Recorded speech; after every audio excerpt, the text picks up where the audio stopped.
My name is Tal Steiner. I know I met some of you guys in the room on the side there. I'm here as a teaching fellow working at Khan Academy, and I'm going to share my experience, tell you a little bit about how I acquired computers, why I did that, what I did with them, and then I'm happy to answer any questions. And also, we'll have time later in the afternoon where you can just come talk to me, and I'm happy to answer any questions. So really quickly, that is a really flattering picture of me, and those clip art images are to remind me what to say. So I'll start up here. Liberty Bell. I taught in Philadelphia for 2 years. I was teaching at a school in Northeast Philly.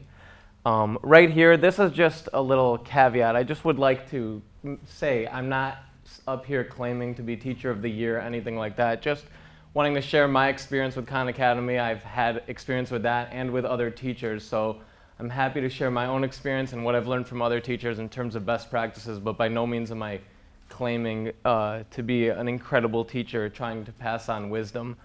So just wanted to put that out of the way. Over there, a little film reel that is representing the fact that once I'm done talking in about 6 or 7 or 10 minutes, I have a short video for you to enjoy of my classroom. Hopefully I don't give away anything. And I love pie. That's just because I love pie, and pie is in the background. That's why I picked this picture. And finally, this clock with a bunch of math symbols. I just found that on Google. But this clock, that is to represent the fact that all these discussions, all these testimonials you hear from teachers like Sunny or I or people on the website talking about how great Khan Academy is and all these great things that can happen. I just want to say that didn't happen the miraculous things that we discuss are not things that happened the first day we used Khan Academy. There was a trial and error period, which I'm sure everyone here who is a teacher is familiar with. So there really was a part of the process that is us putting ourselves out there, trying new things. Many of those things failed, and through that, we figured out things that worked. And the students really pull you in different directions that you wouldn't expect. So I just wanted to say that. Anyway, so issues I wanted to address. I taught in Philadelphia for 2 years, and after the first year, I was very, very aware of the huge disparity between some of the students. Some of the kids were really at the high end of the spectrum. Some were really at the low end, and reaching all those students, I quickly realized would be impossible. What I was frustrated with was if I wanted to differentiate, it meant a lot of work on my end.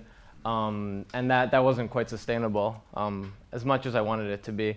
The other thing that was very closely related to this was just behavioral issues in the class. I realized that a lot of the behavioral issues were attributed to the fact that lower level students were not learning. They were frustrated, they were embarrassed. Higher level students were bored, they weren't challenged. So both on the content level and on the behavioral level, I really, really wanted to address that. And finally, just lack of technology.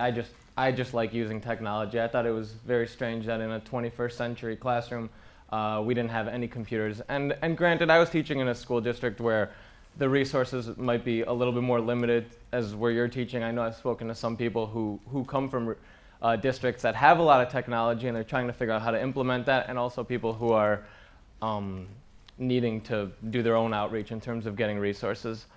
So my computers were actually relatively easy to get. During the summer, I went on a mission to try to find some computers. I found a nonprofit that sells used computers, and I got each computer was $10, and I spent 2 afternoons just calling friends and family, asking people, hey, will you sponsor a computer or half a computer or a quarter of a computer, and was able to raise the money really quickly. So the point is, I'm not saying that it's super, super easy to get it, but it is doable, and people are happy to contribute money for that. So if you are in that realm of trying to fundraise for computers, I'm happy to talk to you more about that later. Anyways, my implementations, right off the bat, the first thing that I tried to do was make sure that I attack the students at the higher level and at the lower levels. So what I did was I just printed out these what they call playlists. I just call them topic checklists, and just really working on fundamentals. I had 12th graders, some of which were really struggling with multiplication tables, percentages, things like that, where I really wanted them before they graduated high school to have some of these foundational skills really solidified. So I put together some checklists for them and had conversations with them one-on-one, told them, if you find that the classwork is too hard, just let me know and you can go work on the computer. So it was kind of a set aside thing. And the advanced users, that was actually really nice. I made a playlist for them and left a few spots blank, let them choose some topics that they wanted to do, and told them if they were done with their work early, they can move on to the computer. So that was kind of the first way that I use Khan Academy. I highly recommend doing that if you're just trying to use it in the classroom a little bit. Now, as I got more comfortable with it, I realized that all my students could benefit, not just the higher level and the lower level students. So I started making, for the units we were working on, an entire checklist. And those I also categorized by level 1, 2, and 3. So the advanced users were more towards level 2 and 3, and the students who were struggling were due more level 1 and 2. So I kind of created my own checklist, and now that they're going to have these features where you can do coach recommendations, I think that's going to come in really key here, so you can give your whole class a set of topics and then have your advanced users have a few additional ones, and your struggling students have a few additional ones as well. So I did higher level students, lower level students at first, then I did a half and half classroom where I had half of the class working with me, half of the class on the computer. So with me, we were working on projects, working on learning additional material, working on remedial stuff, and on the computers they were working on topics that were fit to their specific needs. I just had all the monitors facing me, so if people were off task, I could call them out from across the room, and that was always fun. And then the last thing was rotations, and this I highly recommend if you have a classroom where students are behaving a little bit better, right? So we had people at the computers, people working with me, and then people working independently, either on projects. When I say independently, I mean independent of the teacher, right? So they might be in groups, they might be by themselves, either working out of a textbook, working on a project, or what have you. So that was actually my favorite way of running the class, and I really felt like students took ownership when we did things like that. All right, let me breeze through this so we can watch the video. Some noticeable results that I saw. And also, in your binder, there's a section where there's one-pagers on Mine and Sunny's. I don't know what the tab is called, but plan your class. Plan your class. All right, and some of the noticeable results that I had was differentiation. Obviously, as I've spoken to that, I was able to reach students at higher level, lower levels, and those in the middle, rather than just teaching to the middle of the classes. We often do.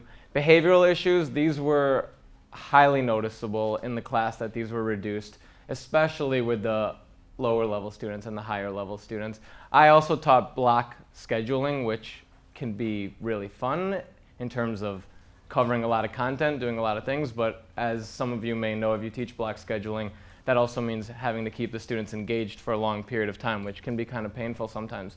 And when you do all these activities where you're kind of switching around, kids really stayed more engaged.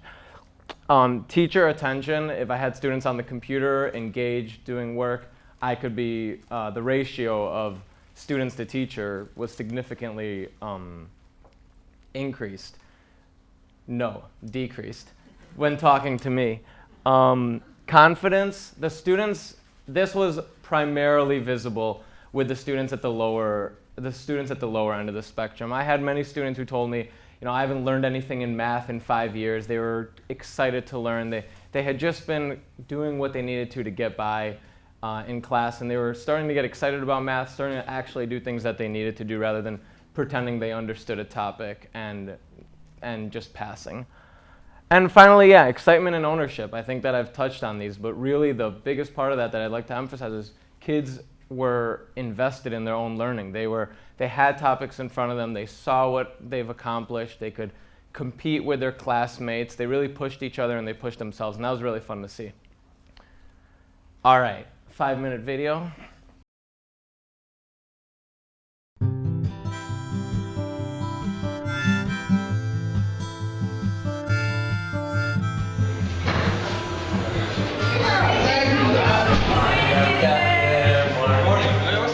I'm Tal Steiner. I'm a second-year teacher at Olney Charter High School. Olney Charter High School is a public high school that just this year was taken over by Aspira in efforts to improve its conditions. The school, located in northeast Philadelphia, has been on the persistently dangerous list for several years and has had some of the lowest standardized test scores in the city. Okay, let's get started. Everybody look This year, I have the privilege of teaching 12th grade math. By the time these students reach 12th grade, there's such a range in their skill level. Some of the students are college bound and have a high level of math skills. Others are still struggling with their times tables. Having so many different students with such different skill levels cause quite a bit of problems in the classroom. With all of the needs of all the students in the classrooms, there are times when I feel like I'm running a marathon in there, trying to get from one student to the next. I wish that I could give every student one-on-one attention anytime they needed it. In class, I hate when people gets the topic faster than I do. If I don't know what's going on in class, distract other people, and really don't do my work, just mess with people. If the stuff too hard and the teacher don't come help me right away, I put my head down, go to sleep, give up.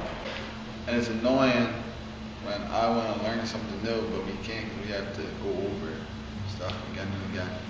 What very quickly started frustrating me was that outside of school, my students are subject to a fast-paced world where they're constantly texting, tweeting, surfing, gaming, and at the same time, in the classroom, I am expected to teach them in a 19th century model, with a teacher lecturing in the front, with one objective on the board for all the students. I spent a lot of time this year thinking about how to introduce technology into my classroom and how to make sure that the higher level students and the lower level students were both learning. I made it my goal to get a set of computers for my classroom. I knew that if used effectively, they would benefit my students and help me out a lot. I found a nonprofit where I could buy 10 used computers for $100 each, and after making some phone calls to family and friends, was able to raise the money to pay for them all. Right off the bat, both my students and I fell in love with the free web-based program Khan Academy. Students were able to individually work on topics of their own levels, practicing with interactive exercises, watching videos, and easily allowing me to monitor their progress. Once I figured out several ways of implementing Khan Academy, the changes in my classroom were beyond noticeable.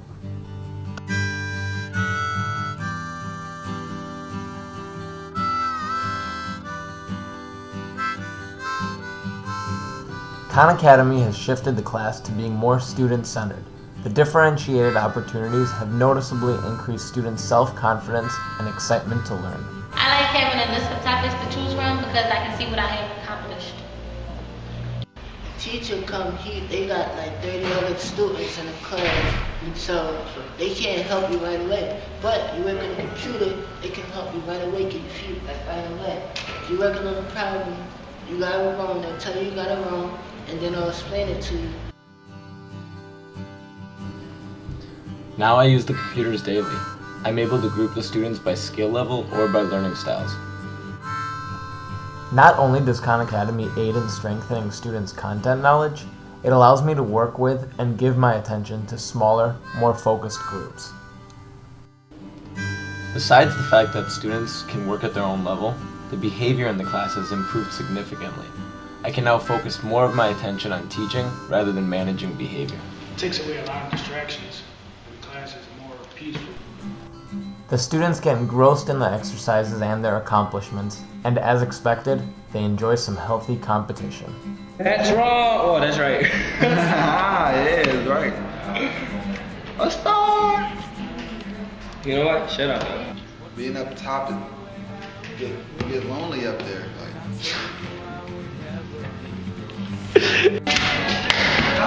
No. What? The score says it all. That's not even updated. Hold up. I'm not claiming that Khan Academy solved all the problems surrounding urban education, nor am I suggesting that teachers are obsolete. But the truth is, with a few cheap computers and this incredible free program, my classroom transformed dramatically and students learned more. Thank you, Khan Academy.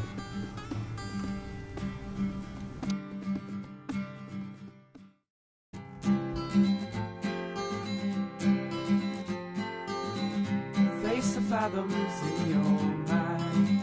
It takes time, all your time. You have my fingers on your side.